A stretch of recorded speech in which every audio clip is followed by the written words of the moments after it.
My grandfather asked me to get my DNA tested. And so I want to tell you where I come from. I did a PhD, I didn't do a PhD here, 60,000 years ago. Should I use the traveling mic instead? Would you prefer? All right. We're going to have to sacrifice something. There's a fly in this one, so, all right. Let me kill this.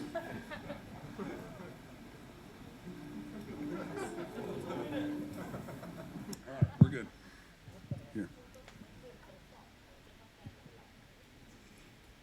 Down you go. Okay. Oh, that's better. How about that? Okay, so I got my DNA sequenced, and my oldest known ancestor, my Adam, if you like, from 60,000 years ago, is centered somewhere, let's call it Kenya. Shortly after that, my family moved up through F, then through G into mainland Europe, and eventually to England. And then at that point, we started keeping good track of where we came from and writing down who was whose father and so forth. And so we have a pretty good account of my family history from then on. I am an American citizen, but I'm also an Australian citizen. I did my high school in Melbourne. I did my undergrad degree at Monash University. And then I left Monash and did a PhD in the UK, in the city of Bath. Bath is known for a variety of things. First and foremost is the architecture and the finishing of the stone. This is called Bath stone. It's unusual because it's spherical particles of sandstone, if you like. And what's unique about this is those spherical particles give this beautiful sandy color, and Bath is finished, and every building in Bath is finished like this. Bath's also known for this weir. So here is where they filmed the scene in Les Mis when the shamed police officer commits suicide. He jumps into the weir. Well, it's not as treacherous in real life. Indeed, there's a stick that's stuck on it and some seagulls standing on it. But Bath actually is also known for other water features, namely the baths. So the Romans actually came to Bath in the year 3 and settled here because there was a natural hot spring. And indeed, you can still go to the baths today. However, you cannot actually swim in this part, but you are able to walk around here. The current embodiment of this building is sort of the structure was completed in this form at around 800. And I'd encourage you still to go and see this. So if you've ever been to the UK, Bath is off the beaten path a little bit in the sense it's not London, but that's one of its features, I think. After I completed my PhD, I moved to a relatively old city in the United States, Boston, where I attended Massachusetts Institute of Technology for 2 years. My office was situated here. This is the Charles River there. And it was a really beautiful place to live, but also a very challenging place as a student and as a postdoc, because MIT demands a lot of you. It's an 80-hour-a-week sort of situation. So actually, working hard here then enabled further opportunities. And I then moved to Eugene, Oregon, where I've started my independent career as an assistant professor of chemistry. Eugene, or the University of Oregon, is known for a variety of things. Here, you can see this is Autzen Stadium. And anybody here who follows the college football, the NCAA football, will know that Oregon is doing quite well. So we're in the top 6 teams in the United States. But also, we're not only a sports school. We also have 7 elected U.S. governors coming from the University of Oregon, 2 Nobel Prizes, and a variety of other important things. Oregon actually became famous in the late 60s and early 70s because of Steve Prefontaine, who was actually, a track and field, I guess a superhero, if you like. He pretty much is single-handedly the reason that people care about track and field in the United States. And part of the byproduct of Steve was the fact that actually that Phil Knight, the owner and founder and CEO of Nike, went to the University of Oregon.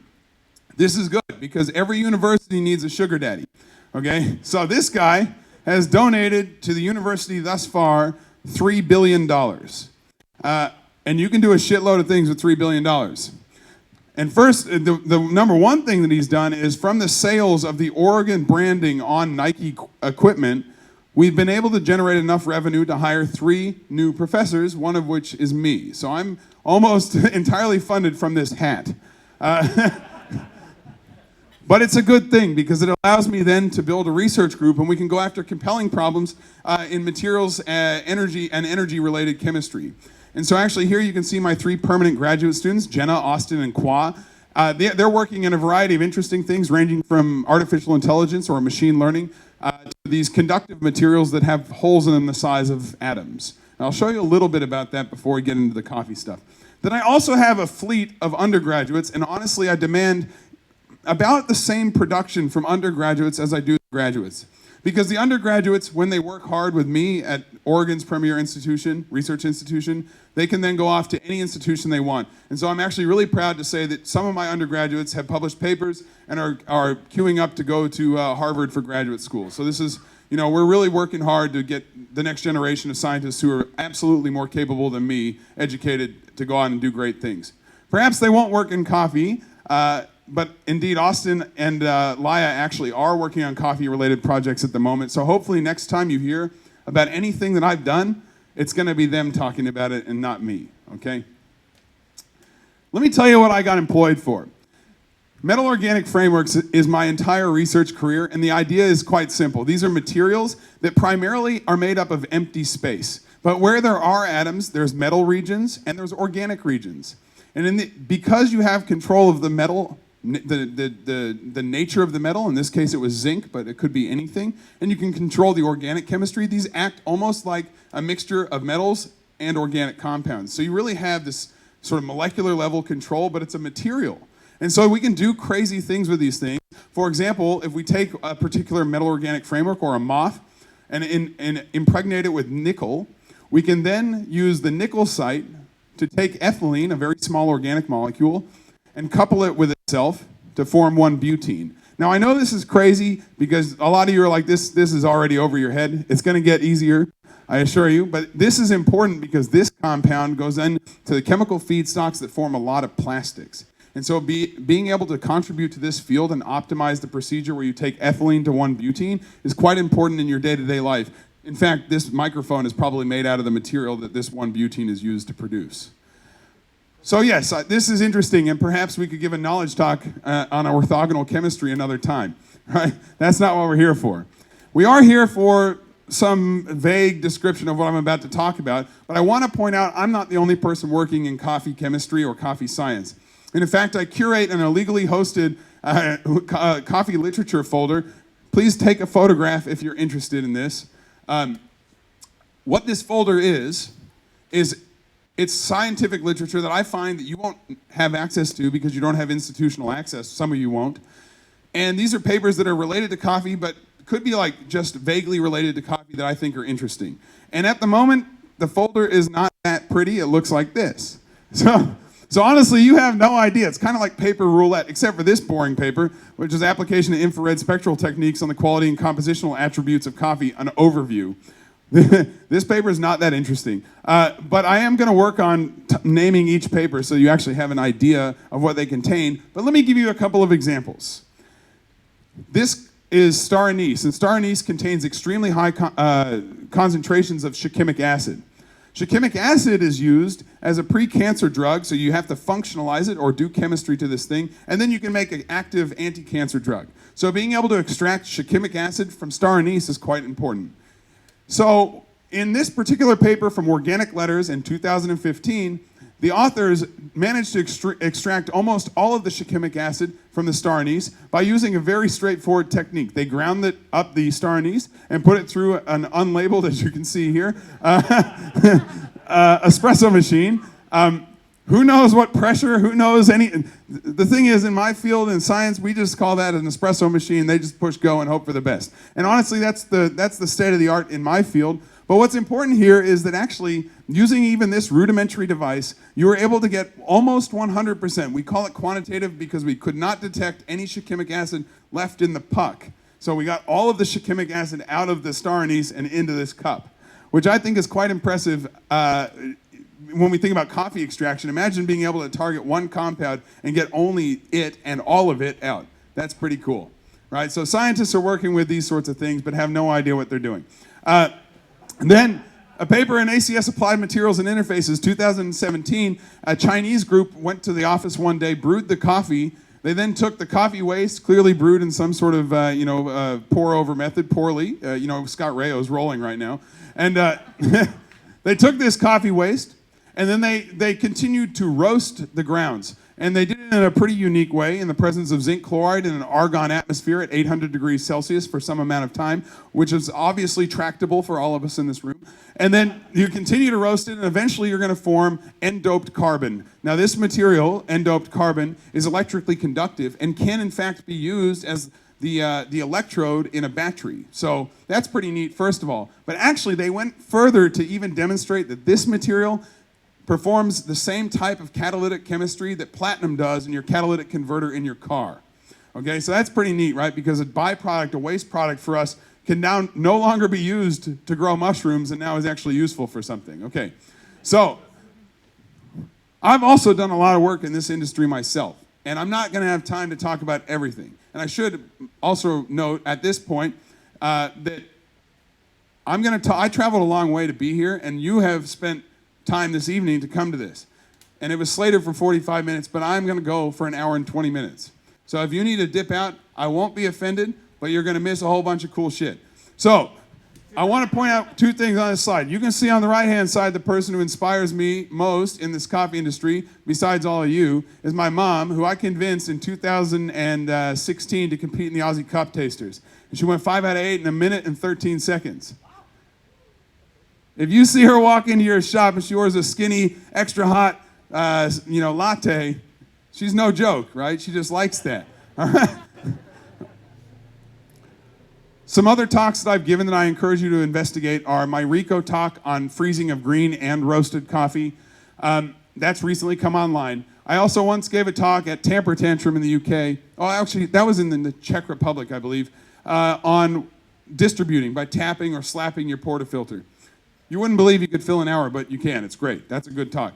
Then I also have a talk on from the American Chemical Society on the general idea of coffee science. And this was aimed at people in my industry, in the scientific community. So it'd be perhaps interesting for you as people who work in the coffee industry to see how I tell the story to scientists. And then finally, Water for Coffee 2, which we're going to talk very briefly about a little bit later on, has been finally filmed from my perspective. So you can see me talk about the new version of the book, and that's on YouTube, and you can find it under this title here. Okay, so my coffee journey begins by walking into the cafe Kelowna and Smalls in the UK during my PhD. And I'm greeted with a board that looks like this. You can see things on the left-hand side like coffees that are prepared using an espresso machine, and those on the right are prepared in some sort of filter. In this particular cafe, they were doing a siphon, an AeroPress, and a Clever Dripper. And on this side, these are espresso shots, and this is the flavor notes that one might anticipate if that espresso is then paired with some amount of milk, for example, a flat white. But as a Philistine, as a naive customer in my first experience, I have no idea if this fruitcake brandy and toasted seeds type of flavor profile is related to the fact the coffee is from Brazil, or if it's because it's a natural, or if it's because it's a ruby variety. I don't know any of this stuff, right? And so to learn about coffee in detail with the fidelity that you do day to day actually takes many, many years. And so over these years, Maxwell and Leslie taught me about coffee, and now I understand these things. And the exchange was then that I would teach Maxwell about chemistry. And now a lot of you know the story behind this, but we were presented with a coffee that was supposed to taste like lemon peel, bergamot, and watermelon on a particular day, roasted by James Hoffman, right? And then that day we were brewing it, and whatever Maxwell did could not achieve tasty flavors and instead tasted like salmiakki dirt and Brussels sprouts. Salmiakki is a salted Finnish licorice, and it's not really that desirable, but salt is actually a good starting point for elucidating what gave rise to the problems in the coffee. Now, of course, all of you know this was the story about water, right? It came down to the fact that James was tasting it with soft water, and we were tasting it with this crazy bath water that Max had access to, and that was pulling out these terrible flavors that we didn't like. That's the executive summary of Water for Coffee anyway. So we now know more. We now know that actually, perhaps some of the variation in that cup was not coming from only the water, but in fact 50% of the variation was just coming from the fact that maybe the green quality was not as high as we thought. And so I'm going to attribute about 50% of cup quality is simply coming from the quality of the green product you buy in the first place. But then I only give it 50 because then you can roast a high quality coffee very poorly and turn it into a terrible cup of coffee, right? So I'd say roast obviously plays a major role, but the roaster is determining the roast profile, based on how they're tasting it in water. So I'd say that water and roast are about equally important. And then finally, equipment. I'd say that's not overly important given that you would just cup coffee to assess the quality. Now, I think a lot of us would agree that simply cupping coffee gives you a chromatographic flavor profile, but it's typically not the whole thing all put together. It's, pieces along the way, but it actually gets you pretty far. So equipment is all, it takes you to the final step, but it's only about 10%. So indeed, I do want to share with you a little bit of water chemistry, but that is not, absolutely, I promise you, not the focus of this talk. I might, can I step back up on the stage? Yeah, good. Okay, so we're going to start with water chemistry.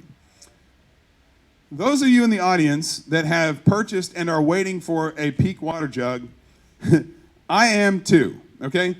The reason is that it turns out it's quite difficult to get the tooling right for something that's precise like this.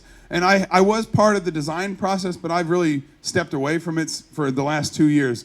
Maxwell tells me it's coming, so if you have any problems, I encourage you to please send the email to Maxwell, not me. But let's talk about water for coffee. When we wrote this book, it was a moment in time where we thought 150 was the only number that mattered. And you put an electrical conductivity probe in water, and if it read 150, you were good to go. And we obviously now know much more because of the work that Max did. Honestly, he did way more than I. But when I had to write the book, I was trying to think of ways that would be best to communicate with the audience from a scientific perspective, and I know that indeed the topic is difficult. So this is the version that I have. And you can see there are many corrections, things like this entire paragraph needs rewriting for whatever reason. There's things crossed out. And honestly, part of the reason for this is that it's really tough. But one of my proudest moments, and this only happened very recently, is that I guess somebody, I'll just show you. I made it to a meme, which is good. So if you don't follow this person, I don't even know who this person is, but if you don't follow this person, they have way too much time on their hands. We have a new version of the book coming out, Water for Coffee 2. But I'm going to summarize the whole book and every concept that anyone talks to you about in water in about 9 slides. The important things in water are simply that there's pluses and minuses. Let's focus on the pluses to start. Here you can see this is a calcium ion, and it's being bound to water. There's 6 waters surrounding it. So we, from this picture, know that calcium likes to bind to oxygen. Now over here, this is a compound theaflavin. This is a compound that you sometimes find in Ethiopian coffees that taste like black tea. Theaflavin has a lot of oxygen around the outside. So one could imagine then that calcium will competitively bind to theaflavin much the same as it would bind to water. And so you can think about all the compounds that could exist in the universe that might have oxygen or nitrogen around the outside, and the calcium or magnesium will stick to it. Anything plus will stick to a minus. And so over here, this is just simply showing one picture where calcium is binding to this flavor, and then we would postulate, because it is binding it even transiently, that you might be able to extract relatively high concentrations of the compounds that have oxygen hanging off the sides. Things like theaflavin, things that look like sugars, that sort of stuff. Acids are a great example. And then if you look at something that does not have oxygens hanging off of it, for example, alpha-pinene, a flavor that is associated with chamomile from chamomile tea, you'll note that indeed this has no oxygen hanging off of it. So it's hard to imagine where calcium might interact with this. This idea is called ionic strength. If I make the water more ionic, it has higher ionic strength. And the more ionic the water, the more it likes to solvate things that are polar. And things that are polar have oxygen hanging off of it. But this also creates a dichotomy in water chemistry, because if you are targeting extractions of coffee, then maybe you want water that is rich in calcium. But if you're targeting flavors or extractions from tea, you're going to selectively exclude a lot of the flavors that we think of as the flavors in tea. And so indeed, the coffee water and the tea water are exactly orthogonal. Right, so that's a bit of a problem in a cafe setting. But it's more an understanding rather than a solution to a problem. On the other side, we have anions. So for every plus, there has to be a minus. And the only anion that actually matters is bicarbonate. Bicarbonate is HCO3-.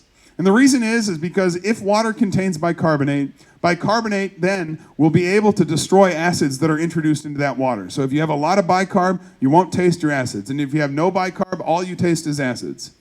So I like to think of this as the cations or the plus charges as the extractors and the anions as the structurers. But I realize this is somewhat too fundamental, so I actually underpaid a graduate student for a very long period of time to map out all the flavors from the World Coffee Research Flavor Wheel. And by doing so, we're able to analytically assess whether the bicarbonate will interact with the flavors that give rise, or the molecules that give rise to flavors in the natural products on the flavor wheel. Now, some of you has anyone here actually taken the WCR standards and brewed or made up the blueberry, for example, or any of those flavors? Yeah, no. And the idea is simple. You have to obtain like some sort of jam or perhaps a fruit of some sort, cut up 1 gram, dissolve it in some water, and so forth. So indeed, it's not coffee that the flavor wheel is based on. It's actually based on real life flavors. But let me show you what bicarb does. If this is the flavor wheel, this is as bicarbonate concentration increases. So hopefully you can see here that all of the panels that matter in specialty coffee, well, almost all of the panels that matter in specialty coffee, are being quite severely affected by changes in water chemistry. And I think this is pretty telling. This picture is pretty telling because indeed, you know, we tried to tell you in chemistry, but this is, of course, more instructive. But I think one of the things that was overlooked in the first version of the book and is now very clear is that there are some panels that are persistent. If we zoom in on these panels, they're the florals, the sugars, there's things like chocolate, nuts, and spices. And I think these are actually really important flavors in specialty coffee because these are the flavors that are persistent independent of the water you choose to brew the coffee with, which actually adds tremendous value for coffees that never had acids in the first place. So for example, Brazilian, Sumatran, Vietnamese, and Hawaiian, and naturals, I put the natural flavors somewhere in the floral because they're not really well described in the other regions. I think these coffees are the pillar in which specialty coffee stands on because when I give a coffee to someone and I have no idea what they're going to do with it, it doesn't matter if you give me the craziest geisha. If I go home and leave it sitting in my French press for 48 minutes and have a shower and come back to it, things are going to go bad, right? But at least with a pulp natural Brazil, you're still going to taste brown spice, cocoa, and brown sugar. And this is going to allow people to engage with specialty coffee in a way that adds value to this industry. So we needn't look down necessarily on these because these flavors are persistent independent of water chemistry. We also then revised this chart because previously there was an issue with units. We needn't discuss the details other than we now analytically have assessed how much bicarb you can have in water. At some point, the coffee no longer has acids to impart into the water. And so you have a hard cutoff on how much bicarb you can have in there. And that's what this line is. But at the same time, you don't want 0, otherwise you end up with really thin and quite sour coffee, independent of how you've roasted it. And again, on the y-axis, you can see calcium and magnesium. As you increase, you're going to be getting more of those flavors that are indeed acidic and so forth. And so you do need to wipe those out a little bit. So there's some tenuous relationship between having an increase in calcium or magnesium and having an increase in bicarbonate. And that's sort of the general rule. Since we started writing this book, people have been ROing their water and then trying to remineralize, right? And that was something that technology didn't exist back then. So I wanted to show you one of the problems with the remin cartridges that are based on calcium carbonate. If we look at something like salt, and we try and dissolve salt in water at 0 degrees, you get about 300 grams per liter solvated. And as we heat the water, you can solvate more salt. And this is true, a different variety of salt, so potassium bromide, that's true as well, right? As you start cold, you solvate some, as you heat it up, you get more in there, and so forth for potassium iodide. Now hopefully you can see then, calcium carbonate is down here, and it doesn't look like you get all that much in water. That's a good thing, right? Because otherwise you'd have a lot of buffer in there, and then you'd wipe out all the acid. But calcium carbonate behaves quite differently. As you heat it up, it becomes less soluble. And so at the beginning of the day, when you're sitting in your cafe dialing in your espresso and it's cool, let's say a 20-degree day, you can solvate about 60 ppm or milligrams per liter of calcium carbonate. But throughout the day, as the day heats up, let's say up to 40 degrees, you're now only able to solvate 30 ppm, which means the buffer as the day increases, the temperature increases, is dropping. So in other words, your coffee is becoming more and more acidic as the day goes on, only because your remin cartridge is no longer imparting the same amount of buffer in the water. Now note, this is related to the temperature of the calcite, not the temperature of the water. So this is quite a quite a complicated issue, but hopefully this sort of validates some of the problems some of you may have experienced while using the Riemann cartridges. A final thought on water chemistry, and we'll take a very brief juncture for me to have some wine, is that let's consider an arbitrary water that contains 50 ppm of bicarb. This water, I'm going to then prepare a coffee with a 20-gram dose as an espresso and as a filter. Now let's imagine of that 20 grams, I extract 20%. That's 4 grams of solvated coffee stuff in this format and in that format. In this side, if I look at how much bicarb is contained in 40 milliliters of water, it is 2 milligrams of bicarb. And on this side, you can see that we've got a lot more water now, but the same amount of coffee stuff. So now we've got 10 times the amount of bicarb in the filter format as we do in the espresso format. Simply because we've just used more water, but the same amount of acid is more concentrated on the left rather than the right. This is totally catastrophic, right? Because now I'm saying that we have one water for espresso and filter, yet the one on the right is going to buffer all the acids way more than the one on the left. So the actual conclusion here is that if you have hard water, that doesn't mean you make bad coffee, it just means you should make small coffee, right? Okay. I want to, is there anybody here named Susie? No. Okay, good. So I got an email from Susie about 4 years ago, and she said that she read an article about this water stuff on SBS. And she's no scientist, but she's thrilled to find someone backing up her fairly recent thoughts. Melbourne is said to have the best coffee in the world, and based on her observations of sage tea, she was wondering if it had anything to do with the water. We have pretty good water. Ignoring the fact that this is full of logical fallacies, she then goes on to tell me that in Jordan, she had some sage tea, and it tasted disgusting, but her digestive system started behaving within a few sips. She bought the sage tea in Israel, and a few days later, despite making it there and then bringing it back to Melbourne, which I think might even be illegal, I couldn't replicate the flavor nor the effects. She tried some in Port Fairy, Australia, which I don't even know where that is, where the water is bad, the coffee is bad, but it had the same effect as she remembered from Jordan.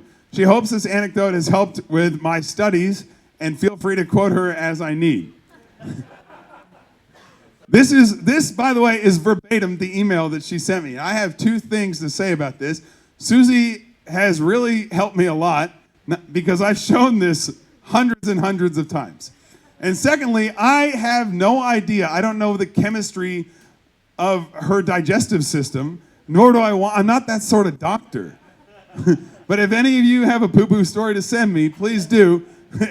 Come up and find me at the end. I will happily use it forever. Okay, let me have a sip of wine. At this point, by the way, does anyone have any questions on the water chemistry?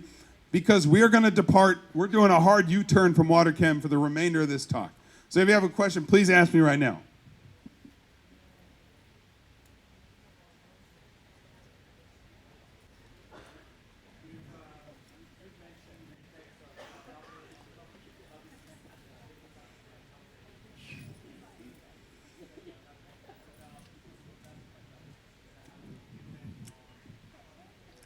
So the question was, at this point, I've mentioned bicarbonate, HCO3 minus. But I didn't state what type of bicarb. Sodium bicarbonate, potassium bicarbonate, maybe even something else, some more exotic bicarbonate. When we did the study that we published in 2014, we examined the effect of potassium and sodium on the extraction because they're positively charged. And we noted that they didn't really bind that strongly to coffee molecules. They bound more strongly to water. And so because of that understanding, I have operated since with the expectation that the nature of the bicarbonate is not impacting how bicarbonate acts. However, that doesn't mean that you can't taste the difference between the two because of the potassium or the sodium, the ions themselves. I haven't done the study, but indeed I'm sure that many of you have done this, at least anecdotally in the cafe, and I'm sure it does something. Yeah. That's a great question. Okay. Moving on, so on to the equipment. I mentioned earlier that indeed, equipment I only attribute about 10% of its of the variation in coffee to this. And part of the reason I said was because we're primarily cupping coffee in a format that looks something like this, right? I have no idea where this picture's from. I stole it and I did not give the appropriate citation, so sorry about that. But this isn't entirely true. A lot of people do really care about equipment. For example, NASA has invested a tremendous amount of money to be able to develop a cup which astronauts can drink from in space, in zero or microgravity. I'm going to show you the cup. I'll just show you.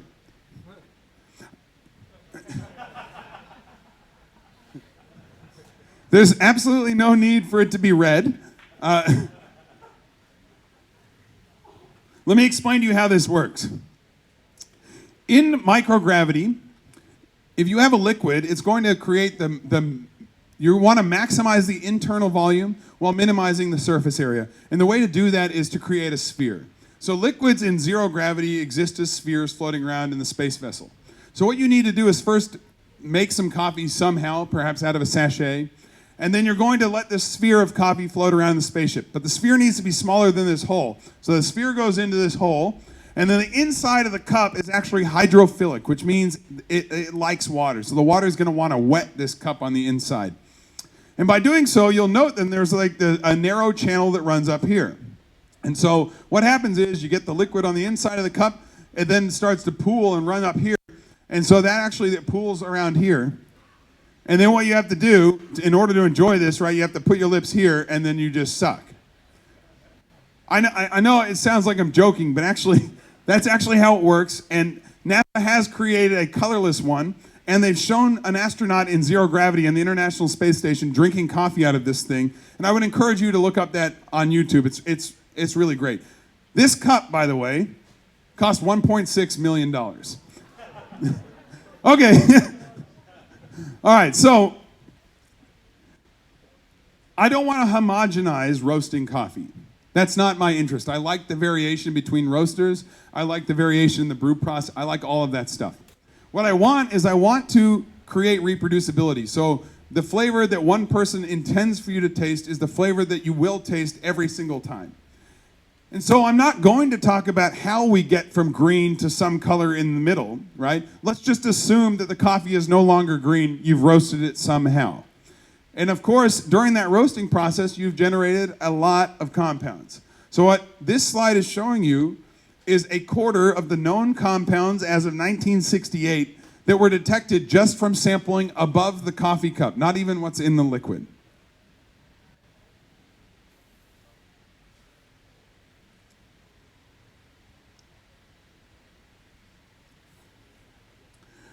And beyond that, there's also compounds that are technically called free radicals. Free radicals get bad press because, indeed, these types of materials can lead to cancer. They react very rapidly with things in your body. But the ones in coffee are no different to the ones that you form when you toast bread or any organic compound that has carbon in it to start and you heat it. You always generate radicals, okay? Beer also contains radicals, and that's coming from the roasting of barley. And I can tell you, I mean, I've only been alive 31 years, right? But I can tell you I've drunk a shitload of beer and a lot of coffee, and I'm here. I don't think I got cancer anywhere in my intestinal tract, so we're good to go. So people who are worried about the health effects of this, it's really misguided. Part of the reason that California was talking about cancer causing in coffee was because of acrylamide, which is a compound that shows up when you roast compounds that contain amino acids. But again, that's of the same sort of level as this stuff, and so that was thrown out rapidly. I do want to focus on one compound, however, and not because in fact, it's not that interesting to specialty coffee, but it will come back more in this talk, and that's caffeine. And the reason that we're going to talk about it is because it's one of the very few compounds in coffee that shows up in pretty high concentrations. I can monitor caffeine as a surrogate for all the other compounds in coffee, and do the experiments without having to do any creative or exotic type of chemistry. Now, why caffeine's also nice is because caffeine is produced by the plant. It's not produced or destroyed in the roast. And so on this left-hand side, you can see that these are the plants that all produce caffeine. Now, you may be kind of surprised to see that, for example, coffee is actually more closely related in the way that it forms caffeine to tomato or sweet potato than you might think. Some of you might be like, I didn't even know tomatoes produce caffeine. Well, it turns out it's not in the tomato itself, it's in the leaves, right? So, and it's in really low concentrations. And this picture has no bearing on the concentration. It is merely whether the plant produces it or not. It's an on-off switch. But why I talk about this in great detail is that caffeine then is determined by the plant. So once you've got the green quality product in your hand and you're going to roast it, it has a finite amount of caffeine going into the roaster. But caffeine as a pure compound doesn't even melt until 235 degrees Celsius. Now, when it's in coffee or in any matrix that's not pure caffeine, it's going to melt a little lower. So it could melt at maybe, let's say, 215 degrees Celsius. But a lot of you don't even drop your coffee out of the roaster until like 205. So caffeine really isn't getting destroyed in the roast process, right? It's just trapped in the bean. It's not going anywhere. And why this is quite important then is that maybe the roast profile does determine the accessibility of the caffeine, but it does not necessarily determine the quantity of caffeine that ends up in the cup. But that's really important then because this is also true for other compounds, not only caffeine. And so compounds that were part of the bean to start are going to be part of the bean at the end as long as they don't decompose. And they're going to behave more or less the same, more or less, as caffeine.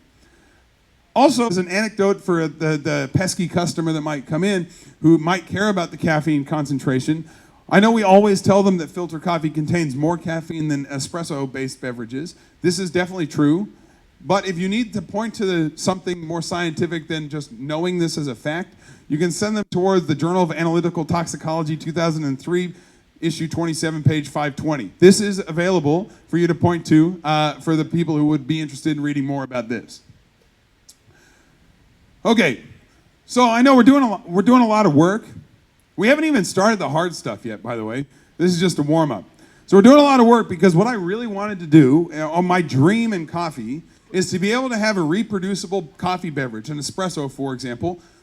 And by doing so, then that would homogenize the cafe's ability to serve a high-quality beverage every time, so then cafes can actually distinguish themselves as quality cafes based on the product they intended to serve you. But the problem was, and still is right now, is it's not clear which variables are the greatest variables in determining cup quality. From the equipment side, of course, I think we all would agree that indeed the green quality, the roast, and the water are obviously important. But let's go for the equipment side. And so I wanted to develop a model that allows us to control tangible variables, for example, temperature, time, grind size, all the things, brew ratio, that sort of stuff, everything that you would do in the cafe setting. And so in order to do so, the first step would be, well, we have this roasted product that contains coffee stuff. I need to turn that stuff into powder. And realistically, in the normal industrial setting, there are only 3 ways people do this. At home, you might find a blade grinder, maybe at your parents' house. But in more conventional settings, you have the conical burrs and the flat burrs. In my mind, the way a conical burr works is you have a bezel and a drill bit. So essentially, you're just going to have a bezel that's fixed, and then the largest particle is determined by how far out you pull the drill bit. So there's a big gap or a little gap, right? Unlike flat burrs, where the largest particle is determined by the aperture when you pull the 2 burrs apart, something like this. It makes sense. Everyone's familiar with this sort of thing, certainly in the coffee industry. But why I talk about this is because, let's just say, I don't really know the difference right here between these two in terms of what they produce. I haven't had the time on my instruments to do the appropriate test to make a statement about what produces what. But the way that we would do that is if we took the particles that we have formed from these grind processes, we put them in some device where this is just a drill bit that is it's not drilling to create further fractures, it's just drilling to separate the particles so they flow freely in space. And then I attach it to a commercial vacuum cleaner. And so I pull the particles up in a vacuum, they turn a corner, and then I shine a light on these particles as they pass by. And based on the size of the particle, the light will bend. And so the smaller the particle, the more the light diffracts, so it bends around that particle more. The larger the particle, the less it bends. And so this allows us to then assess the size of the coffee particle. Alternatively, if you were more rich, you could then take a scanning electron microscope. Here you can see, this is a ground coffee particle, well, a variety of particles as you can see over here. And note the scale bar. This is 100 micron. So across this particle, I'd say this is, I don't know, let's say 7 to, I don't know how long that is, big. This is a boulder. And one of the first things you note with the boulders, of course, is that there's holes in it. So these are where the cells used to be, and all this material, the dense material here, is the cell walls. But because it's been roasted, you've blown out all that material and you've created this sort of dense region, and that's what we think of as coffee. Now, that's the roasted coffee. But then, more importantly, perhaps, are the stuff around the outside, all this amorphous-looking stuff. And if we zoom in on that, note the scale bar again now, it's 10 micron. You can see that this thing doesn't appear to have any holes in it, at least not on the scale of an atom. Or, sorry, on the scale of this scale bar. Excuse me. Sure, this doesn't look like a sphere either. So that whole process of passing it by a light, we have no idea whether that light is measuring the diameter here or here. It would be quite different, I would suspect, right? And so really that actually poses the question of when we do these measurements and people are showing you these laser diffraction patterns, are we really saying, it's like asking, like, what is the size of the sea urchin, right? Is it this big, or this big? Well, obviously the sea urchin is this big, but if I was to measure any diameter, there's a multitude of them. I could go from this point to this point, or I could go from the inside to the inside and so forth. And so indeed with the laser diffraction method that you see published, including myself and other people, they're actually reporting something like this. Now the implication of this is simple. It's that we have now drawn a hard sphere, and so the material contained within this sphere is an overestimation of the mass of coffee contained in that particle, right? So there's way less mass of coffee in there than you'd expect, first of all. But second of all, we've also underestimated the surface area. So here you can see we've drawn a nice smooth sphere, but every one of these little spikes or amorphous regions or sort of facets, if you like, has higher surface area than the sphere. So the spherical approximation for big particles is, I don't know, maybe it's conservative in some sense in that you're overestimating the mass of coffee in there and underestimating the surface area. Maybe that's good, maybe it's bad. But according to this paper, the spherical approximation is actually a good approximation as particles get small. So if you count the number of particles in a coffee grind, then you would say, okay, well, as long as most of them are small, let's say on the order of sub 100 micron, then a sphere is not a bad approximation. Now, it's a cancellation of errors. It doesn't mean they're spherical. It just means that you could approximate the volume of coffee inside the coffee versus its surface area with a sphere. Is everyone following me on the rationale? I know, it's a lot. So if we then look at a grind distribution, we've all seen this one. Ignore this one for now. If you were just simply counting particles fly by the light source, you would see a real lot of fines fly by. So if you then just count the number, that is this curve up here, you'll see that most of the particles that fly by are on the order of 10 to 20 micron, somewhere here. And if you then look at how many boulders fly by, you can't even see. There's nothing there, right?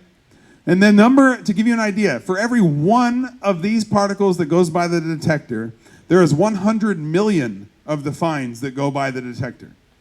Just think about that for a moment. That is a lot of fine particulates flying by. But it turns out, though, that the big ones are really, really big compared to the fines. And so if you normalize then by the surface area contribution, you can see then that the really little particles don't have that much surface area, and the really big ones have a lot of surface area.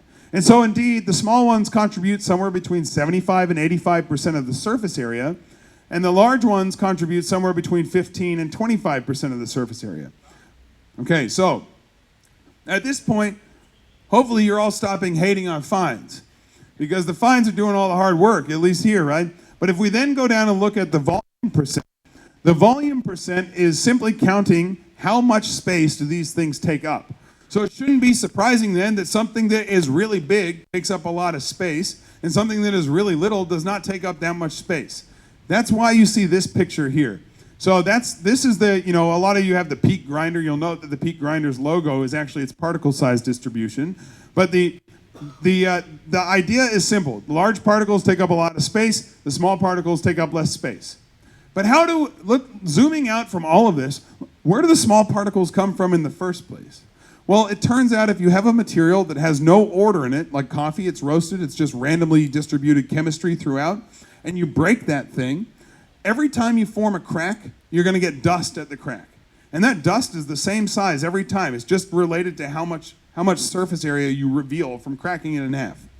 And so every crack you make creates dust, and this dust is the fines. They're sufficiently small, they exit the grinder. But sometimes you crack a particle in half and it's still too big to exit the grinder, so it needs to be further cracked, so you're going to make more fines. That is the picture I'm showing here.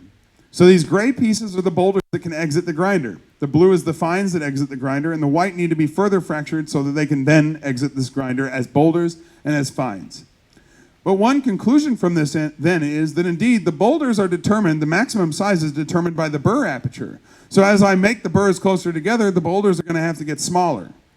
But the fines don't change size based on just changing the grind setting. So as you grind finer, going from on an EK43 with my particular EK43, going from 2.5 down to 1, these are coffee burrs, you'll note then that indeed the large particles get smaller. But the small particles increase in population. They don't get smaller. This is a tremendous problem from a material science perspective. Because if I'm telling you how to dial in a coffee and you say, oh, simply grind finer, it will give you more surface area, you are not wrong, but it's giving it to you in a different particle size. You're getting boulders getting smaller and fines increasing in population. And so this gives rise to a really big disparity in the way that water is going to flow through a bed of particles made up of these small and big pieces. I was notified by a maths professor that indeed this fracturing pattern is well known. For volcanic rocks ejected out of the top of an erupting volcano, there's air friction, right? It's pushing down on that rock. And the friction is sufficiently large that it's going to fracture this rock. And so when the rock fractures out of a volcano, it creates dust, and that's the stuff that causes problems with airplanes floating around in the atmosphere. And that dust is really small. But those big pieces will continue to be fractured until they're sufficiently small that they will no longer be fractured by the amount of friction created by the air.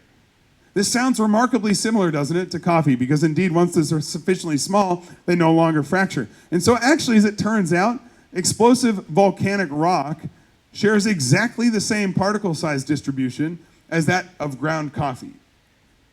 I think it's pretty neat. At no point did I show you how to change the size of the fines, right? We were trying to grind finer and change the size of the fines, but one cannot simply do that. There is only one way to do so, and it is by controlling temperature. And the reason for that, well, excuse me, I'll explain the reason in a moment. Let me first show you the effect. At room temperature, this is just counting the number of fines. Remember, there's some boulders, but there's only very few. You see that this is, for my grinder, the fines particle size distribution. There's a little hip here. Maybe the mode of this distribution is centered around here, and so forth. As I cool it down from 20 degrees, or ambient temperature, to conventional freezer temperature, you'll know that the hip becomes sort of more part of that main distribution. In other words, we're decreasing the spread of the particle size by cooling down to freezer temperature.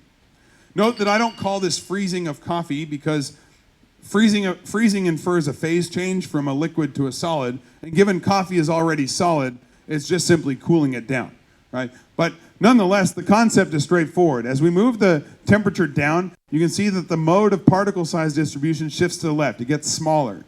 Now, don't think about this in terms of extraction at this point. Think about this as in terms of a materials problem. Instead of having a variety of small particles and a distribution of sizes, we're now homogenizing the size to one size.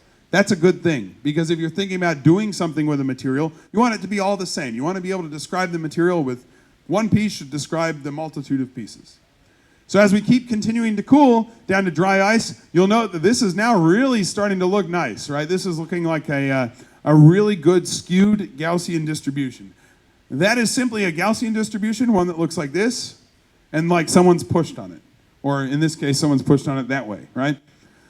And as you continue to cool down to liquid nitrogen, we get to this is almost a perfect skewed Gaussian distribution. So in other words, as we cooled the coffee down, it started to behave more like a normal material. It was less randomly fracturing, and so cooling gave us the ability to control the size of the fines. We have no idea, remember, of the shape. So maybe all of a sudden they become flat. I have no idea, right? No one's done the experiment, but definitely the size as measured with this device becomes the same.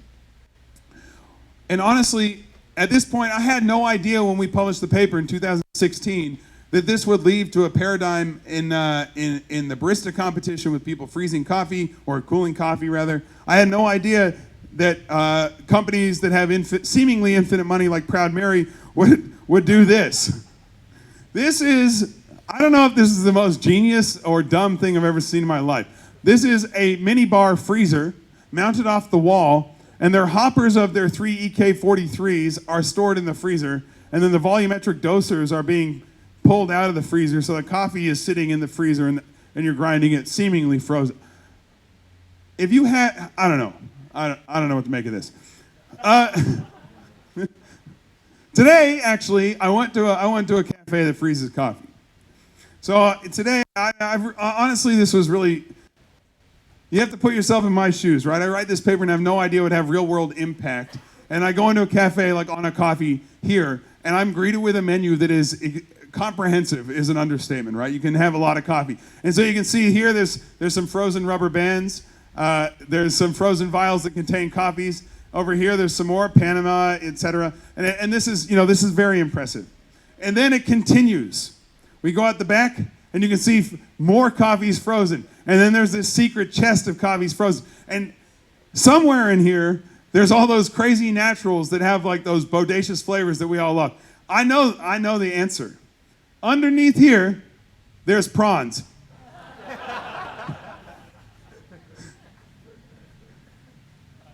Let me explain to you the material science of why freezing actually contributes to the change in particle size.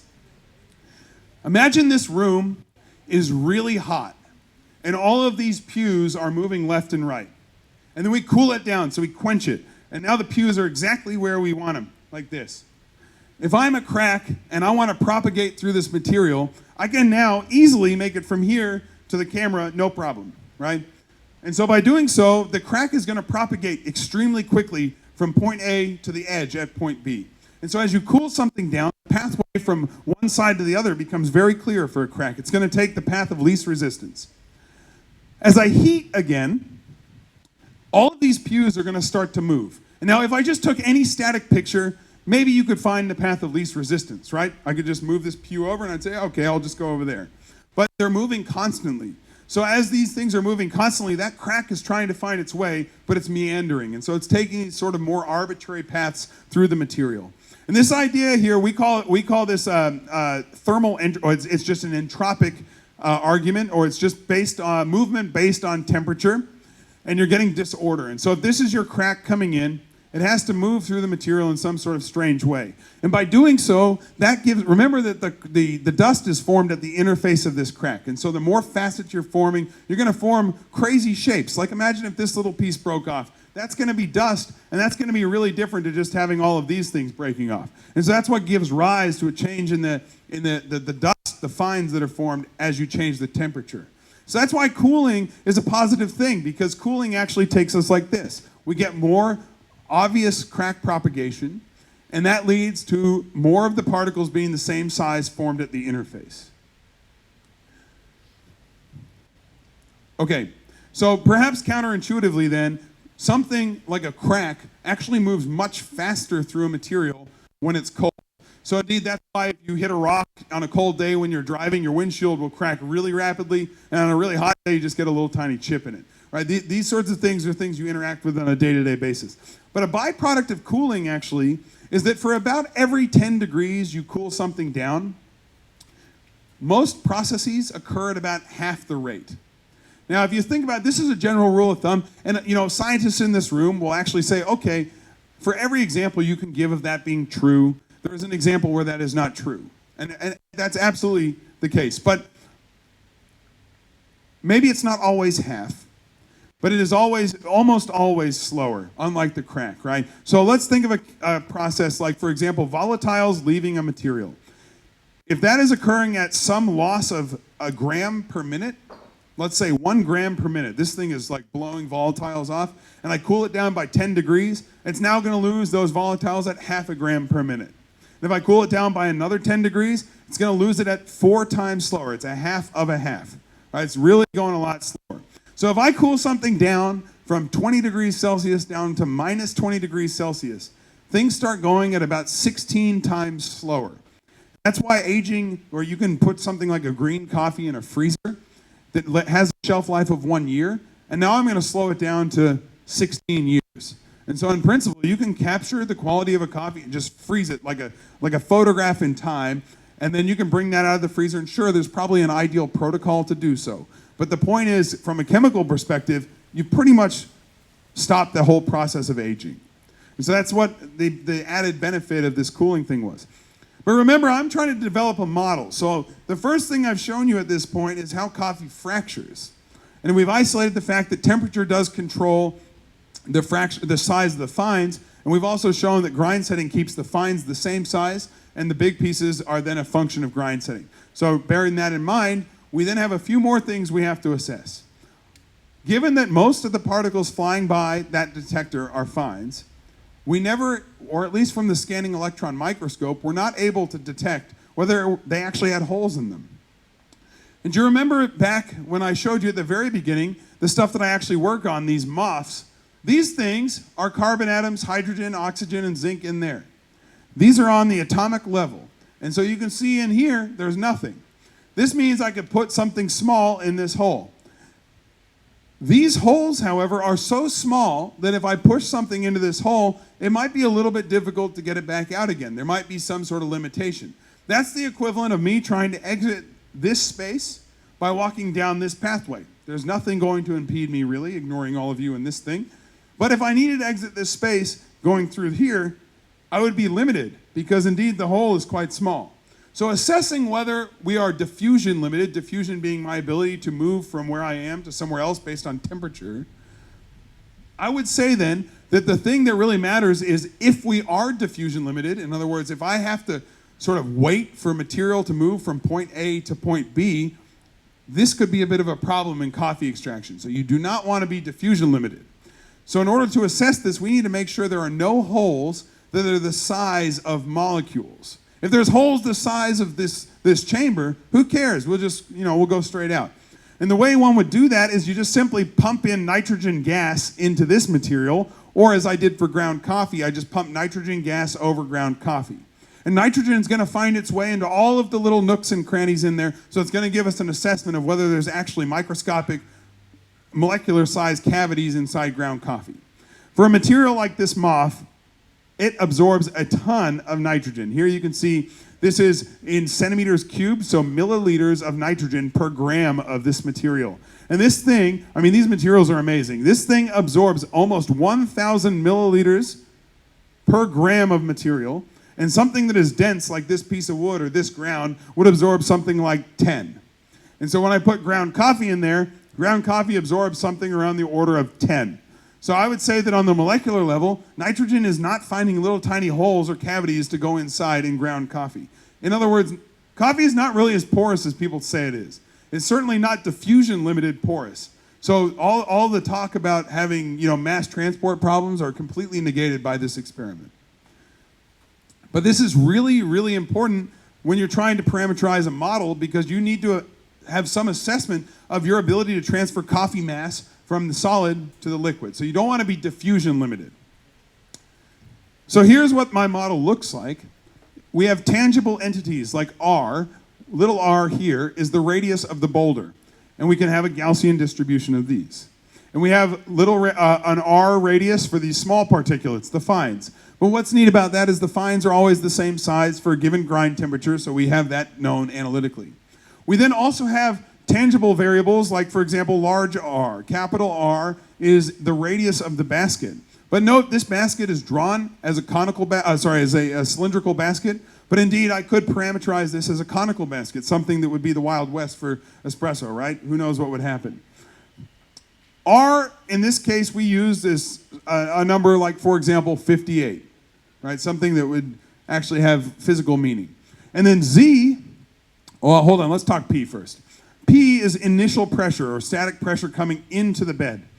And then note that there's going to be a pressure drop across the bed, and then eventually the water is going to exit this compartment here, and so therefore P is eventually going to go to ambient pressure. Okay, so we say that P goes to 0, but this is indeed defined as overpressure, where static pressure here is whatever's outside of our vessel. Finally, the only variable we haven't talked about is Z, or Z. And Z in this case is simply determining the depth of the bed. So if we know the grind size and we assume the density of the material, and that's something that we can parameterize, then Z actually corresponds directly to dose. So if you think about that, the larger the coffee puck, the more mass is in the puck. So that's how we would control for dose. And at this point, we must remember then, my approximation of boulders is indeed one of a hard sphere. And perhaps that is an overestimation of the coffee mass in the boulder, but a pretty good, or maybe an underestimation of its surface area. But what is important to note is that they're made of the same material. So the rate in which the fines get wet is the same rate in which the boulders get wet per millimeter squared.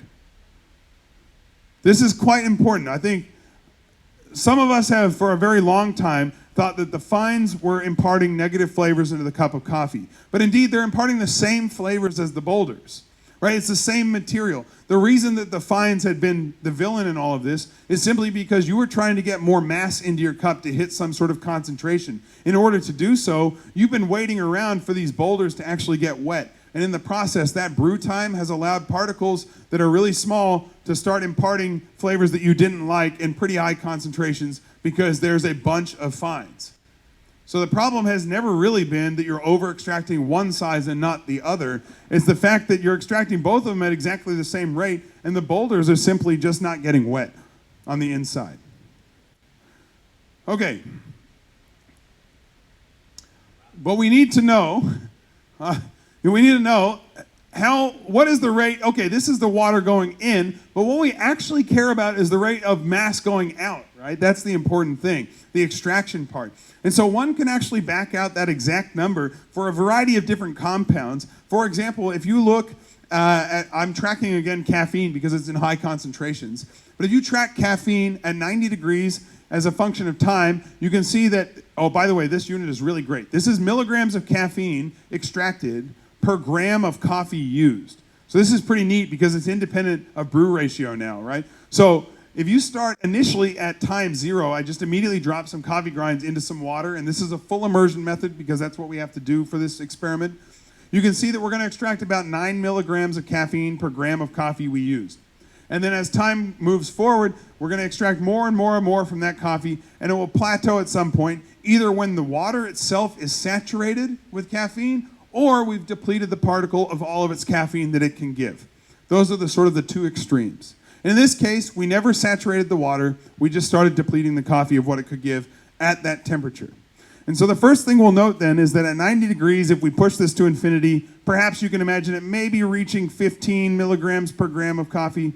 So the point is at high temperatures, we can get about 15 milligrams of this particular compound out per gram of coffee. But the amount you can get out does depend on temperature. So if we go down to 20 degrees, initially you're getting 4 grams out at time 0, 4 milligrams out at time 0. And as we push this to infinity, maybe you can imagine this going out somewhere. Let's be really generous and let's hit 10. 10 milligrams of caffeine per gram of coffee. Think about that. That is suggesting then that if I use a different temperature of water, I'm going to leave behind about 50% of the caffeine in the bean because simply we cannot actually access it. The equilibrium constant does not allow us to gain access to extracting that mass, no matter how long you sit there. Okay, so from an economics perspective, if you're thinking about your cold brew, you're thinking like, hey, I know there's a lot of caffeine in cold brew. That's because of concentration, not because you were economic with it, right? Another thing to consider here is, okay, sure, the other temperatures will intercalate between here, but if I monitor a different compound, like for example, caffeic acid at all of these temperatures, I could not detect a difference in the amount that I extracted for caffeic acid, a different compound, which means that each compound's dependence on temperature is different. So in other words, the rate of extraction per compound is different depending on the temperature. Okay, this is huge, right? Because now I'm saying that if all I do is change 1 degree and I want to compare 2 cups of coffee, they're completely uncomparable. You can't even make a statement about a 90 degree versus an 89 degree. They contain completely different chemistry simply because equilibrium constants will not allow you to extract the same amount of stuff in the same ratio. So from a model perspective, This is really difficult because this is suggesting if I want to be able to predict how much coffee stuff ends up in my cup, I'm going to need to know the rate of extraction of every compound that is possible to exist in coffee and its initial concentration in the coffee. This is impossible.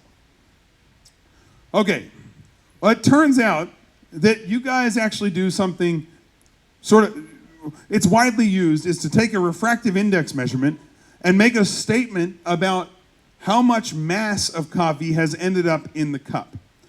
Now, hopefully, a lot of you are now like, there's maybe a bit of a problem with this, given on a previous slide I showed you, I can change the temperature by, let's say, for example, 5 degrees, and now you don't even have the same ratios of things, so therefore you can't even make a statement about quality, because a quality is a characteristic of something, and the characteristics have changed, not only the quantities, right? So this is a bit of a problem. But let's first talk about refractive index. I want to tell you how this device works. So the first thing that happens is refractive index is an incident light source, so light coming into a material, and it depends then on the density, the local density of that material. Water itself forms hydrogen bonds between O and H. So you can see here a little H2O, and the H's are going to point towards the O's, and the O's are going to point towards H's. And you get this crazy network of glucose by mass. Think about that. That's saying I can take a cup from tasting sweet at 1% to tasting like a permanent marker at 5%, and they will measure exactly the same change in refractive index. To make things even more complicated, salts have the greatest impact on change in refractive index of solvation, and so indeed that sort of example I gave is exacerbated when you think about having minerals dissolved in your water. So hopefully then, at this point, you're relating that back to the kinetics experiment where I showed you I can control different populations of molecules based on temperature, and then the different populations have a different impact on local density because indeed they are different molecules, and the local density determines the refractive index. Yet somehow the refractive index does tell us the mass of coffee solvated. So it's a pretty curious problem because the mass cannot be related at all to quality. It has no bearing on quality, right? It just tells you mass. And then further to that, if you look at the scale from 1.3 to 1.4, you'll note that I could solvate 10% by mass of ethyl acetate and get a 1.34. Excuse me, 1.34. And if I solvate 0, then we're at 1.333. As I change temperature, I can change the refractive index as much as I can by changing up to 10%. That's like 10% TDS. Temperature has the same impact or gradient as changing a TDS by up to 10%, from 0 to 10%. Hopefully a lot of you are like, oh shit. All right. I know I'm belaboring the point, but the reason I'm doing so is because coffee, when you think about what's in coffee, there's a lot of stuff. I showed you earlier. But it turns out that there's a fair amount of stuff, 5% of those compounds are caffeine and chlorogenic acid. And then there's a multitude of other things. And so what we're really detecting is minor differences in the multitude of other things. And so indeed a mass measurement is instructive, at least from an economics perspective, because at least you know how much stuff you're getting out of your coffee, but it's not that instructive in terms of a quality of the cup because you have no idea what that stuff is. So, I apologize for a lot of text, but I was discussing earlier about how caffeine extracts at a different rate, perhaps, than caffeic acid. But that would mean then we would need a different rate constant for each compound and a different diffusivity value, which I don't want to talk about this unless there's somebody inclined to discuss this afterwards, for every compound. But yet we are measuring in the industry sort of the average extraction of all the compounds. And so that's pretty handy, at least from my perspective, because now I can just fit one rate constant, K, and one diffusivity value, D, to coffee stuff, right? As opposed to thinking about each compound and its impact and flavor, we just have one rate description for all coffee stuff, given that's what the device is measuring. And so if you are interested in the numbers that we arrive, this extraction is determined K, this is the rate constant, and we have the saturation concentration, which we never hit. We then, this is concentration in the solid, the initial. This is the concentration in the liquid, and so hopefully you can imagine that over time we deplete something from the solid and it ends up in the liquid. And then we also want to make sure that we never hit saturation.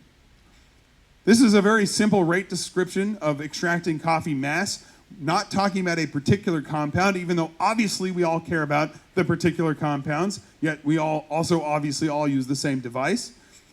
And so these are the numbers you get. And they have very little meaning besides the fact that they're quite complicated. So for example, K has the units of meters to the power of 7 per kilogram squared per second. I don't even know what that means. It doesn't even matter, right? But the point is that you can back this value out. And by doing so, this allows us to then model espresso extraction. So here's what my model predicts. Using realistic particle size distributions as obtained in the cafe from an EK43 in my hands, my particular one, and an extraction yield measurement made in the conventional format that all of you might use. We can have this is now controlling for brew ratio at 5 bar of static water pressure. So think about this. At 20 grams in, 40 grams out, 5 bar ground at 1.7, we're getting roughly a let's call it 23% extraction yield in my model. And as I grind finer, we're going to expect the extraction yield to increase because we're exposing more of that surface. So per that unit, if everything else is fixed, 20 in, 40 out, 5 bar, and expose more surface, we're going to get more out of the coffee. If we grind coarser, we're going to get less out of the coffee.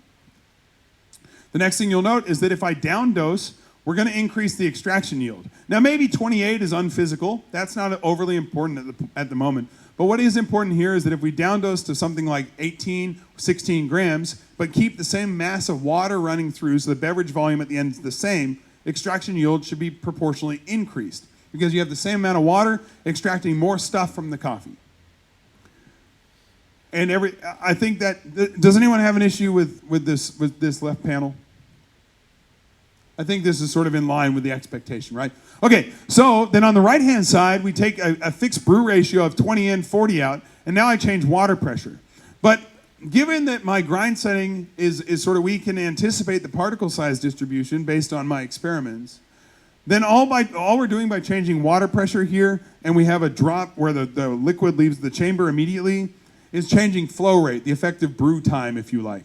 And so by pumping at a little bit lower water pressure, you can see then that one might expect the extraction time to increase, and with increased extraction time, we get more stuff out of the coffee.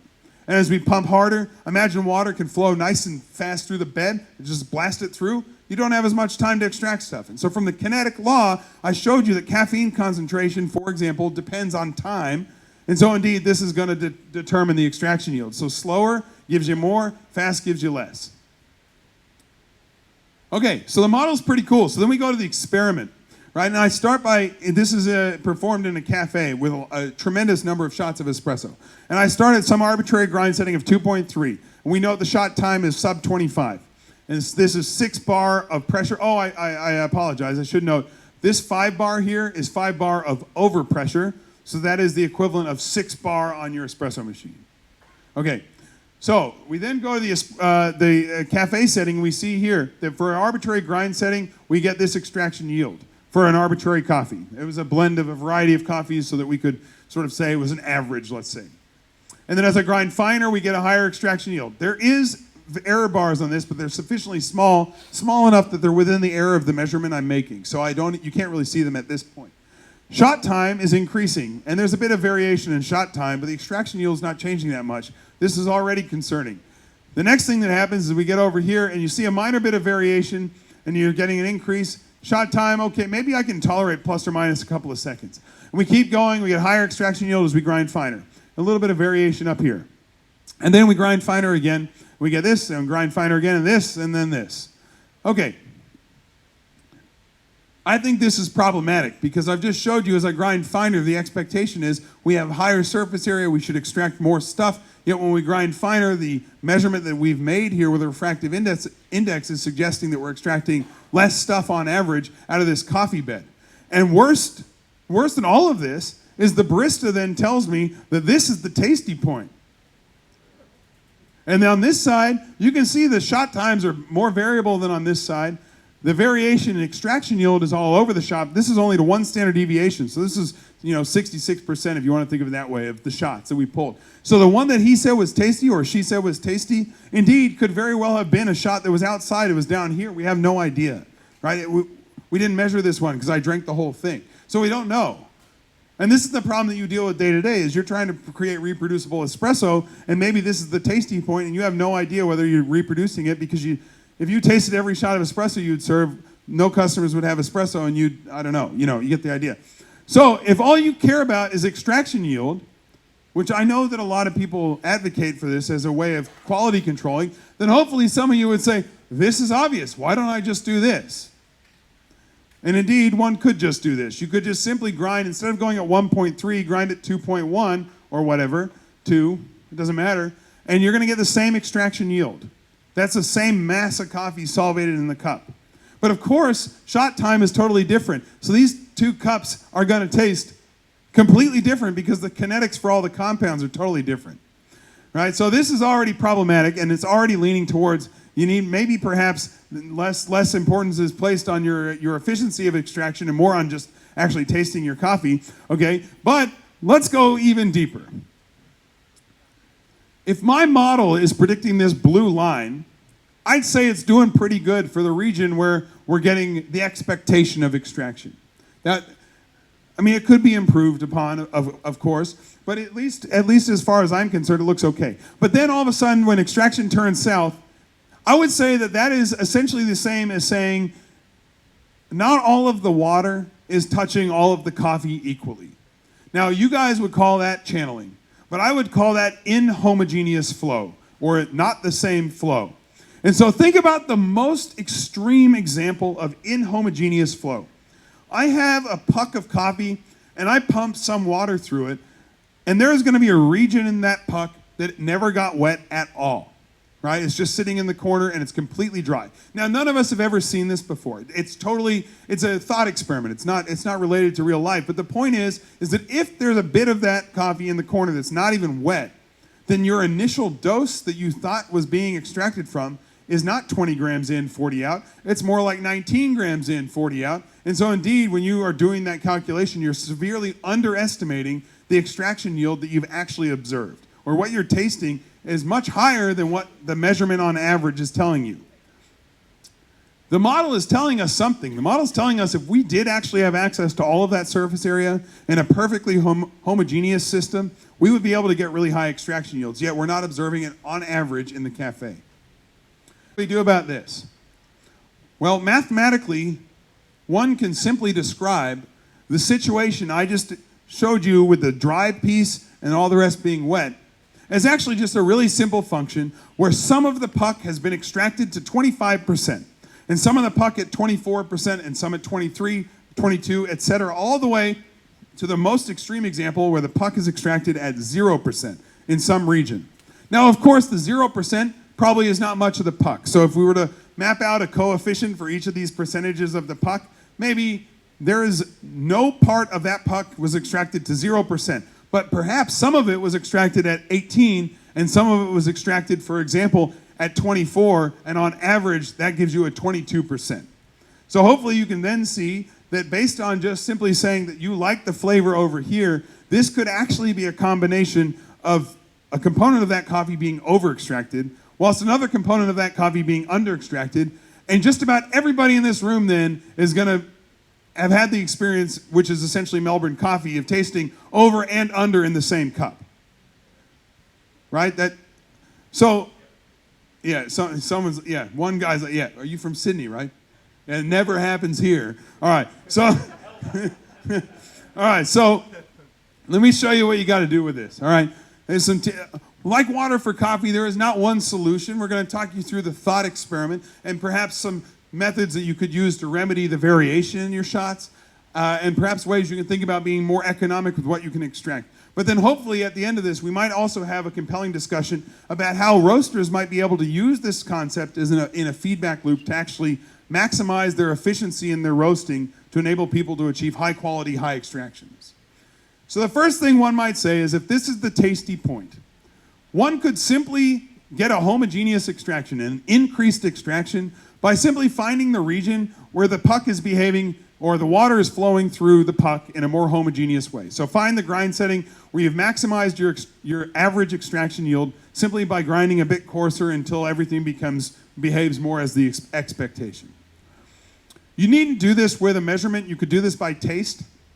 But by doing so, once you find this point, you could then simply, if all you care about is extraction yield, simply reduce the mass of water flowing through the puck so that then you hit the same extraction yield. So in other words, change your brew ratio. So you change your grind setting first. Don't do this at the same time, otherwise you're going to be, who knows where you're going to be, right? You're going to be all over the place. So you first change your grind setting, find the maximum, then change the brew ratio, because those are, one is dependent on the other one.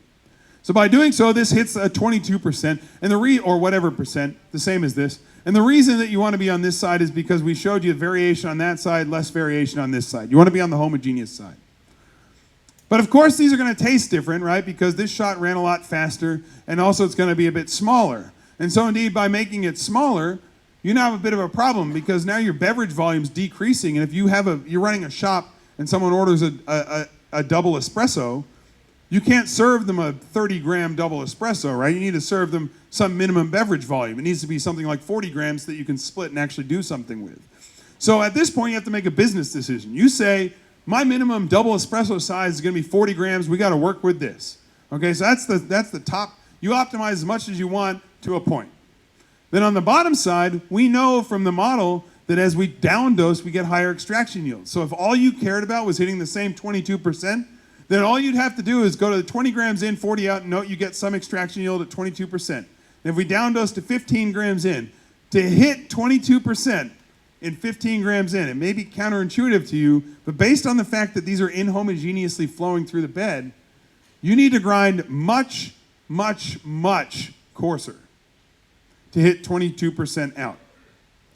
In other words, if you think that the device is telling you 22% is tasty with 20 in, 40 out, and you taste 22% in a 15-gram dose, and they're really the same thing, that 15-gram dose, that shot is going to fly. That thing's coming through in like 7 seconds.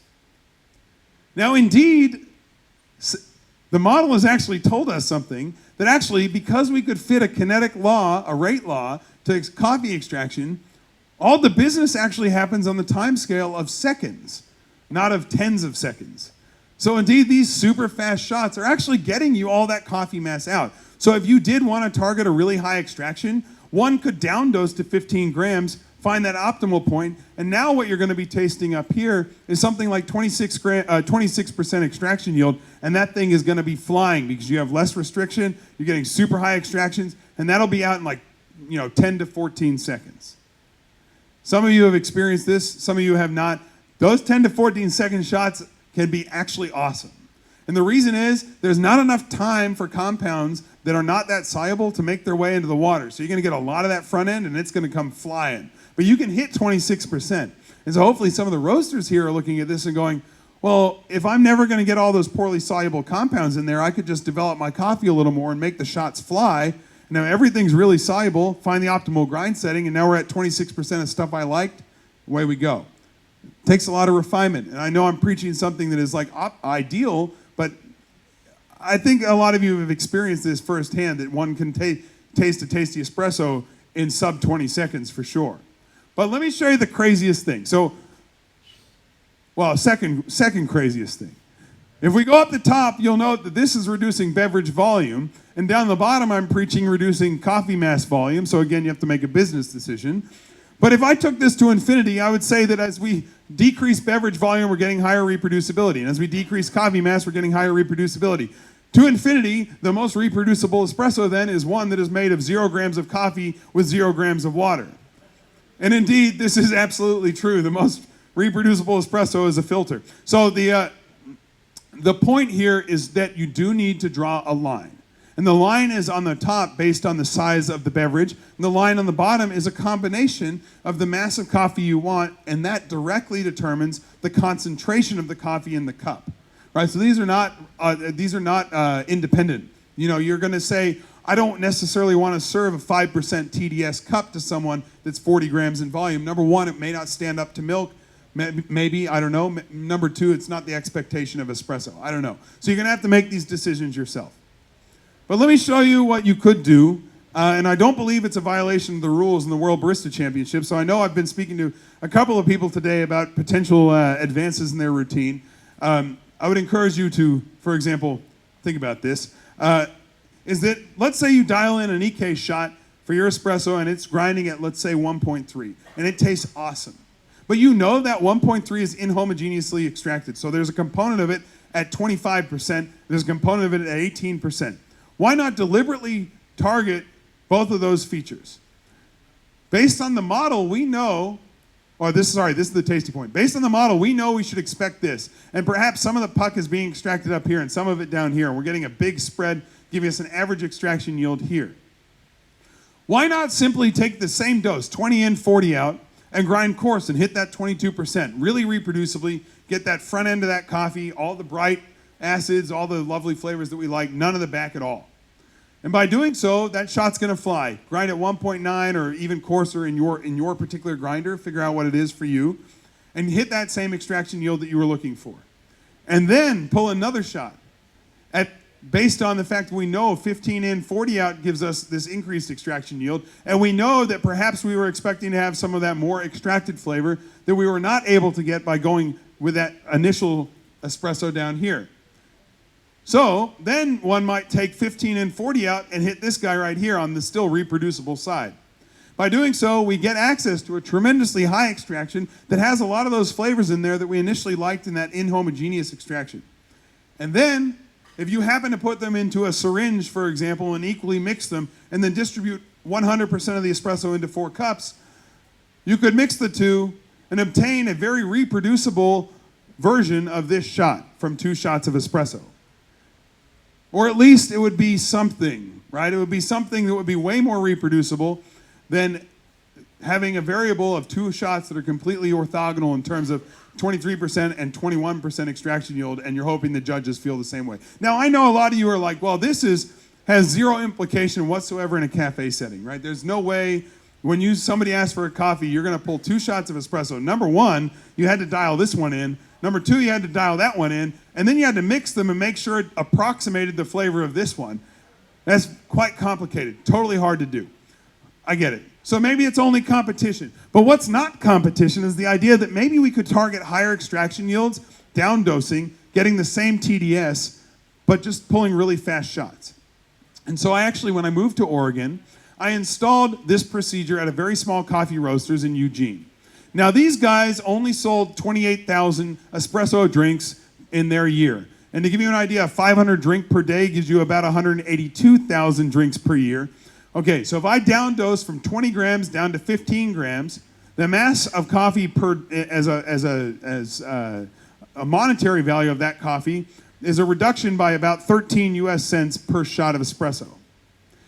This actually amounts to a savings for that little cafe of about $3,600 per year, which for a little cafe who is not, they're not a roaster, they're buying coffee in or whatever, this is enough money to buy a new EK and a new peak grinder and take the cafe from being something that's using Mazda Robers from 19 whatever to, up to trying to do some competitive coffee, and now they have a competitor in the US circuit.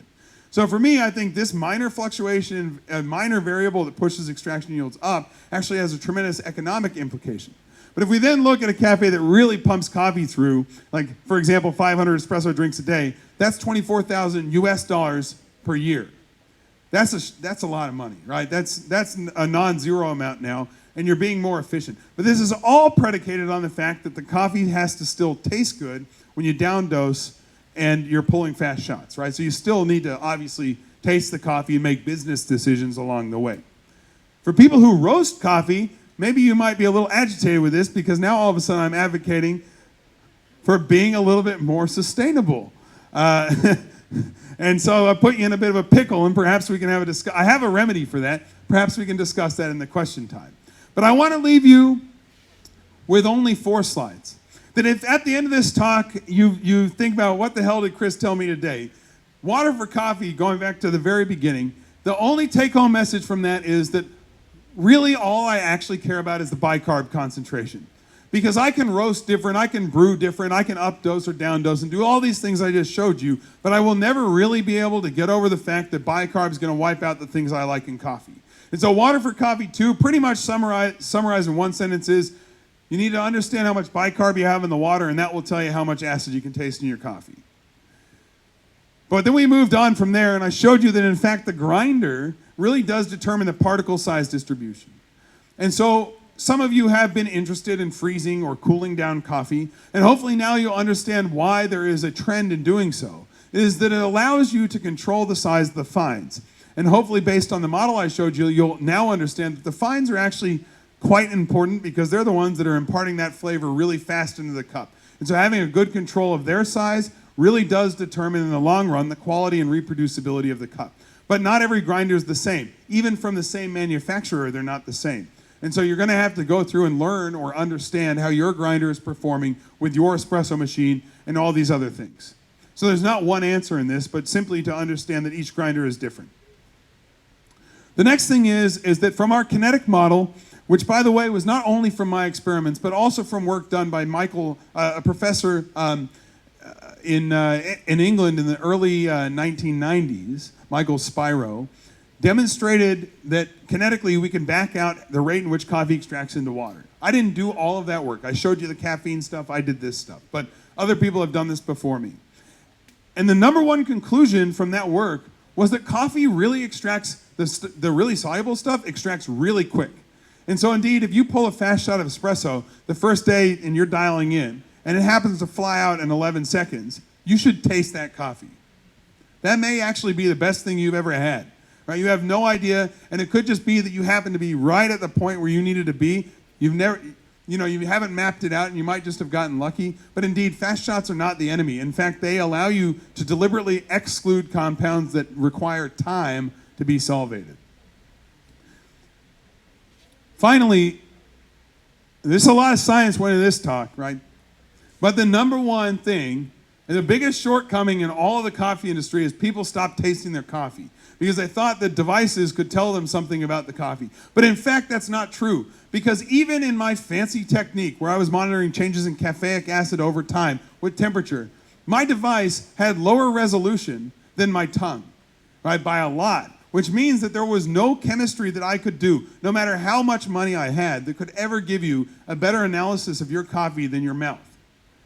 And that's for every single person. That's not even saying you and I taste the same stuff. That's saying that your tongue is more precise and accurate than my machine. And so all of this, yes, I've given you lots of experiments to go home and try, right? You can go back to the cafe and grind crazy coarse and taste the coffee.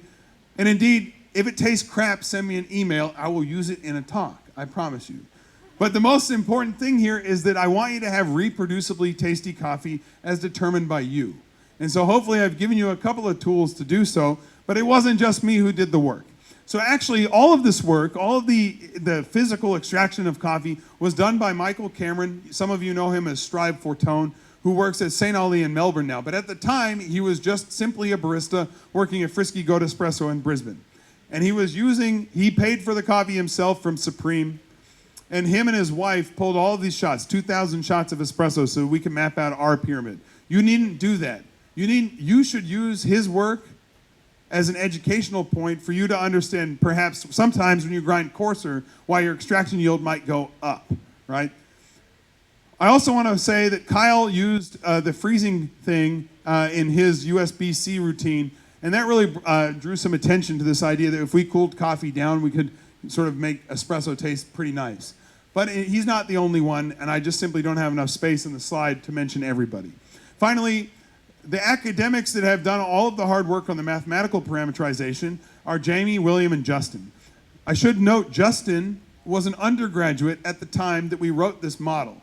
And Justin now has a PhD position at Cambridge University in the United Kingdom.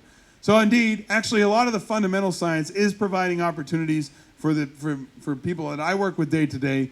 And I really am delighted that it's also having financial impact, also taste impact, and just sort of making the industry a bit vibrant and fun.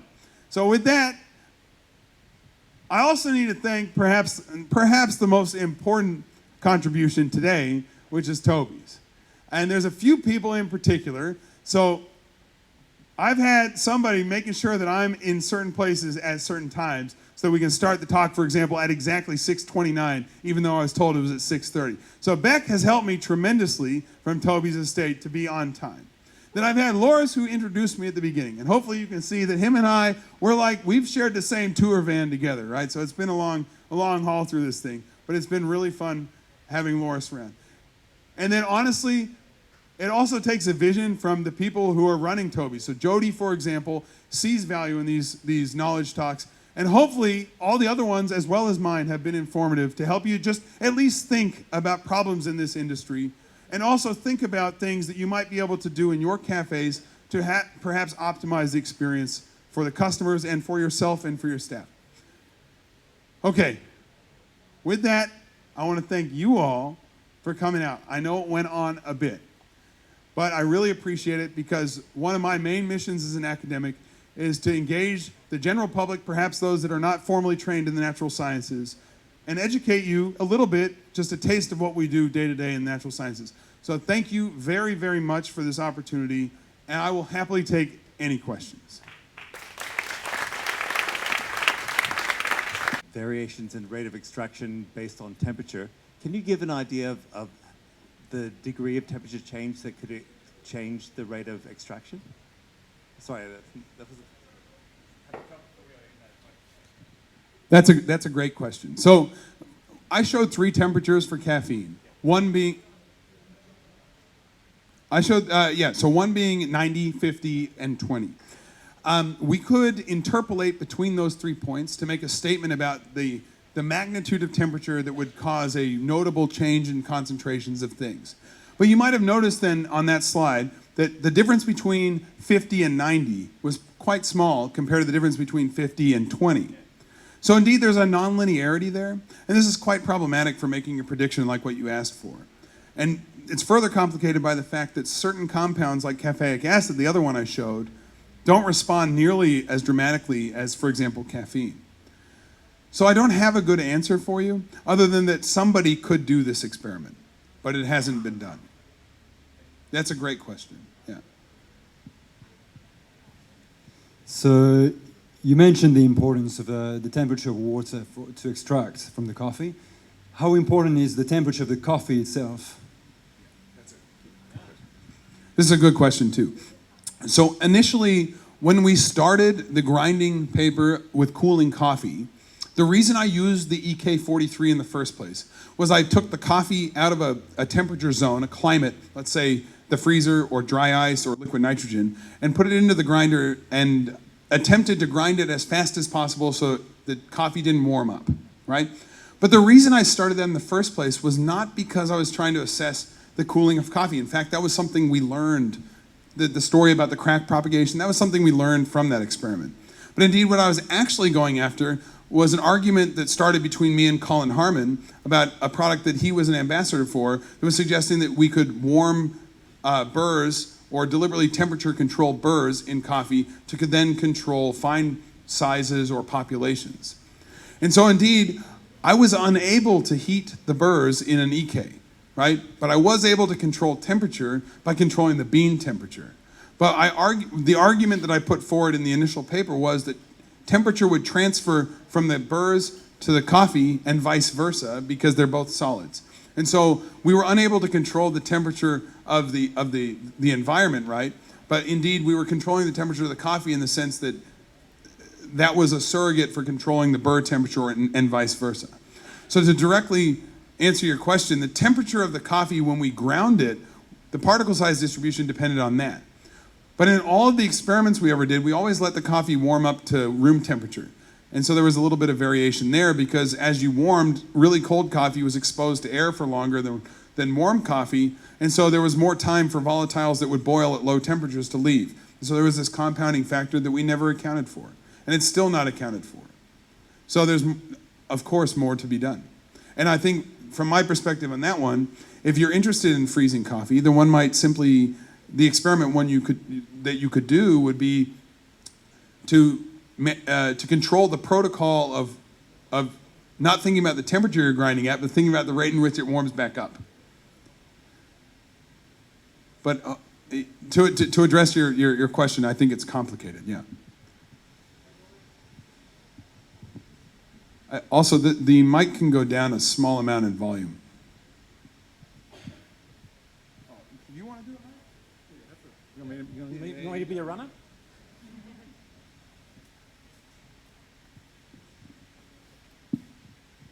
Hey Chris, so in one of your slides you mentioned the fact that the refractive index of compounds in coffees are dependent on the compound itself, and that the flaw of using refractometers in the service of coffee is that it gives you an absolute value, but it does not break down the ratio at which each compound is in that absolute value.